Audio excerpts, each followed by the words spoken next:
మహాగణాధిపతే నమః. శ్రీ గురుభ్యో నమః. శ్రీమాత్రే నమః. ప్రేక్షకులందరికీ స్వాగతం. ఫిబ్రవరి 2025 మాసానికి సంబంధించి ద్వాదశ రాశుల వారి యొక్క ఫలితాలు తెలుసుకుందాం. ముందుగా ఫలితాలు తెలుసుకునే ముందర గ్రహ స్థితులు చూసుకుంటే రవి ఫిబ్రవరి 11 వరకు మకరంలో ఉండి దాని తర్వాత అయినా కుంభరాశిలోకి సంచారం చేయడం అనేది జరుగుతుంది. అలాగే కుజుడు ఫిబ్రవరి 27 వరకు కర్కాటకంలో ఉండి తర్వాత మిథునంలోకి ప్రవేశిస్తాడు. బుధుడు ఫిబ్రవరి 10 వరకు మకరంలో ఉండి తరువాత కుంభంలోకి, గురువు ఈ మాసమంతా కూడా వృషభ రాశిలో సంచారం చేయడం, శని భగవానుడు ఈ మాసమంతా కూడా కుంభరాశిలో సంచారం చేయడం, రాహు వచ్చి మీనరాశిలోను, కేతు కూడా కన్యారాశిలోను ఈ మాసం అంతా సంచారం చేయడం అనేది జరుగుతుంది. కాబట్టి ఈ యొక్క గ్రహస్థితులను అనుసరించి ఈ ద్వాదశ రాశుల వారికి ఎలాంటి ఫలితాలు ఉండబోతున్నాయి అనే విషయాన్ని తెలుసుకుందాం. కర్కాటక రాశి వారికి ఈ ఫిబ్రవరి మాసంలో కానీ చూసుకున్నప్పుడు విద్యార్థులకు చాలా అనుకూలంగా ఉంది.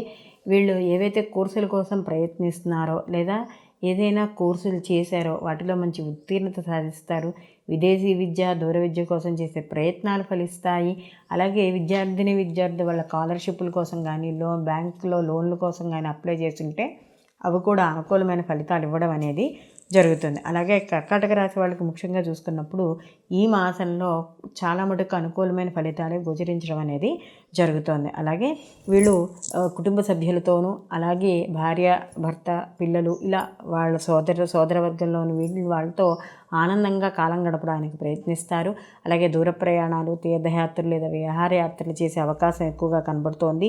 ముఖ్యంగా గత కొంతకాలంగా ఏమైనా ఇంట్లో చిన్న చిన్న సమస్యలు కానీ లేకపోతే ఏవైనా మనస్పర్ధలు కానీ ఉంటే అవి ఈ మాసంలో తొలగిపోవడం అనేది జరుగుతుంది.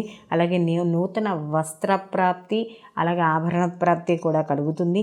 అలాగే ప్రతి పనిని కూడా చాలా ఒక తెలివితేటలతోనూ ఏదైనా ఎవరైనా మీ పనిని పాడు చేయాలన్నా కూడా అది ముందుగానే గ్రహించి వాళ్ళని దూరంగా ఉంచి మీ పనులు మీరు సజావుగా చేసుకోవడం అనేది జరుగుతుంది. వివాహాది శుభ కార్యక్రమాలు జరుగుతాయి. అలాగే వివాహానికి సంబంధించిన విషయాలు ఏవైనా ఉంటే అవి ఒక కొలిక్కి రావడం అనేది జరుగుతుంది. సంతానపరంగా చేసే ప్రయత్నాలు కూడా ఫలిస్తాయి. అలాగే సంతానపరంగా వాళ్ళ విద్య, ఉద్యోగం, వ్యాపారం ఏవైనా కూడా శుభవార్తలు వినడం అనేది జరుగుతుంది. అలాగే వ్యాపారం ఎవరైతే చేస్తున్నారో కర్కాటక రాశి వాళ్ళకి వాళ్ళ వ్యాపారపరంగా విస్తరణ లేదా వాళ్ళ వ్యాపారాన్ని వాళ్ళే ఎక్కువగా పబ్లిసిటీ చేసుకోవడం లేదా వ్యాపార విస్తరణ కోసం చేసే ఏవైతే అడ్వర్టైజ్మెంట్లు కావచ్చు లేకపోతే ఇంకేమైనా వాళ్ళు చేసే ఉంటాయి కదా అవి మంచి అంటే వీళ్ళకి మంచి గుర్తింపును లభించడం అనేది జరుగుతుంది. అలాగే భాగస్వామి వ్యాపారం కూడా కలిసి రావడం అనేది జరుగుతుంది. నూతన వస్త్రాలు కొనుగోలు చేయడం అనేది కూడా జరుగుతుంది. అలాగే దూర ప్రయాణాల్లో చిన్న చిన్న అలసటలు అనేవి మాత్రం ఉంటాయి.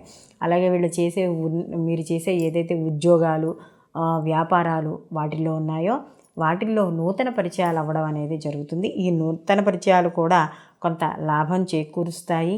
అలాగే పై అధికారుల యొక్క ఒత్తిడి తగ్గుతుంది. ఎవరైతే ఉద్యోగాలు చేస్తున్నారో కొంతకాలంగా ఒత్తిడి ఉంటుంది, ఆ ఒత్తిడి తగ్గడం అనేది జరుగుతుంది. ఏదైనా నూతన గృహము లేదా స్థలాలు, భూములు ఇలాంటివి కొనుక్కున్నప్పుడు వాటి కోసం చేసే లోన్లు అవన్నీ కూడా రావడం అనేది జరుగుతుంది. ఎప్పటి నుంచో మీకు రావాల్సిన డబ్బులు ఏమైనా ఉంటే అవి కూడా ఈ మాసంలో వచ్చే అవకాశము, ఆదాయ మార్గాల కోసం వెతికే మీ అన్వేషణ ఫలించడం అనేది జరుగుతుంది. తద్వారా మానసిక ప్రశాంతత, కుటుంబ సభ్యులతో కూడా కాలం గడపడం ఇలాంటివి జరుగుతాయి. అలాగే ఎవరికైతే ఈ మాసంలో ఒక పనిని అనుకుంటే పట్టుదలతో చేస్తారో వాళ్ళకి మరింత శుభ ఫలితాలు పొందడం అనేది జరుగుతుంది. అయితే ఇక్కడ మనకి ఎప్పటి నుంచో కాస్త కొంచెం కొంతకాలంగా ఇంట్లో ఏవైతే కొన్ని విషయాలు ఇంపార్టెంట్ విషయాలు జరుగుతున్నాయో, మాటలు నలుగుతున్నాయో వాటిని ఈ మాసం కట్ చేయడం మంచిది. అంటే అక్కలేని విషయాలు జోలికి లేకుండా ప్రస్తుతం ఆనందంగా ఉందా లేదా అని దైవం మీద భారం వేసి ముందుకు వెళ్ళడం ద్వారా శుభ కార్యక్రమాలు, శుభవార్తలు వినడం అనేది జరుగుతుంది. అలాగే కొన్నిసార్లు కుటుంబ సభ్యులతో కలిసి కొత్త ప్రాంతాలను దర్శించడం, అలాగే అది తీర్థయాత్రలు కావచ్చు, విహారయాత్రలు కావచ్చు, ఎప్పుడూ చూడని చోటుకు వెళ్ళడం, గత కొంతకాలంగా అసలు కలవలేని స్నేహితులను కలవడం ఇలాంటివన్నీ కూడా ఉంటాయి. అలాగే ఈ మాసంలో మీరు చేసే పనుల వల్ల కావచ్చు లేకపోతే మీరు మాట తీరు వల్ల కావచ్చు మీకు సంఘంలో కీర్తి గౌరవాలు పెరిగే అవకాశం అనేది ఉంది. ఇదివరకు ఎవరైతే వద్దు అని అనుకున్నారో వాళ్ళు మళ్ళీ మీ దగ్గరికి చేరడానికి అనేక రకమైన ప్రయత్నాలు చేస్తూ ఉంటారు.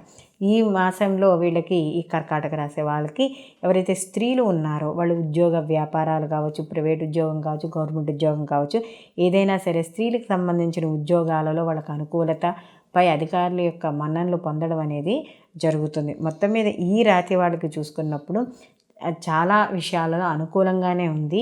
అయితే ఈ మాసంలో వీళ్ళకి చిన్న చిన్న మానసిక ఇబ్బందులు, చిన్న చిన్న సమస్యలు అనేవి ఉంటాయి. అవి కూడా పెద్దగా బాధించవు.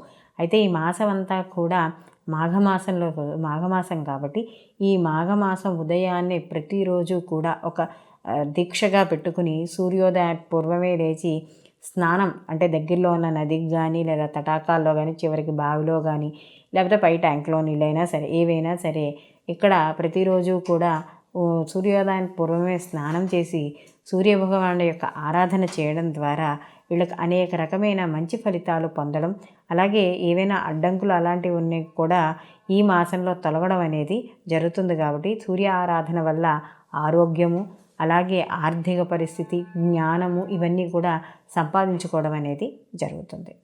ద్వాదశ రాశుల వారి యొక్క స్థితిగతులు మనం తెలుసుకున్నాం కదా. ఇప్పుడు గ్రహాల యొక్క స్థితిగతులు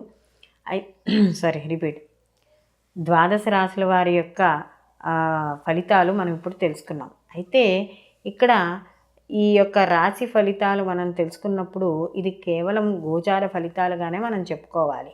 ఇవి గోచార ఫలితాలు అంటే ఏమిటి? కొన్ని కోట్ల మంది యొక్క ఒకే రాశిలో కొన్ని కోట్ల మంది ఉంటారు. అందరి ఫలితాలు గోచార ప్రకారం ఇలాగే ఉన్నాయి. కానీ వ్యక్తిగత జాతకం అనేది వేరేగా ఉంటుంది. కాబట్టి ఏదైనా ఒక శుభ కార్యక్రమం చేపట్టాలనుకున్నా, లేకపోతే గృహం కొనుక్కోవాలనుకున్నా, ఏదైనా వాళ్ళ పర్సనల్గా ఏదైనా ఒక పని చేయాలి, ప్రారంభించాలి అనుకున్నప్పుడు ఈ గోచార ఫలితాలను కొంత లెక్కలోకి తీసుకున్నా, ముఖ్యంగా మీ వ్యక్తిగత జాతకాన్ని మాత్రం తప్పకుండా పరిశీలించుకుని మాత్రమే మీరు ఏవైనా కొత్త పనులు ప్రారంభించాలన్నా, లేకపోతే వివాహానికి ఈ సమయం అనుకూలం అవునా కాదా అనుకున్నా, ఇవన్నీ కూడా మీ యొక్క పర్సనల్ జాతకంలో తెలుస్తాయి. కాబట్టి ఇలాంటివి ఏవైనా మీకు సమస్యలున్నా, అనుమానాలున్నా కూడా కింద స్క్రోల్ అయ్యే నెంబర్ ఉంటుంది కదా, ఆ నెంబర్కి కాల్ చేసి మీ వివరాలను వాట్సాప్లో పెడితే దానికి తగిన పరిష్కార మార్గాలు చెప్పడం అనేది జరుగుతుంది. సర్వే జన సుఖినో భవంతు, లోకా సంస్థ సుఖినో భవంతు.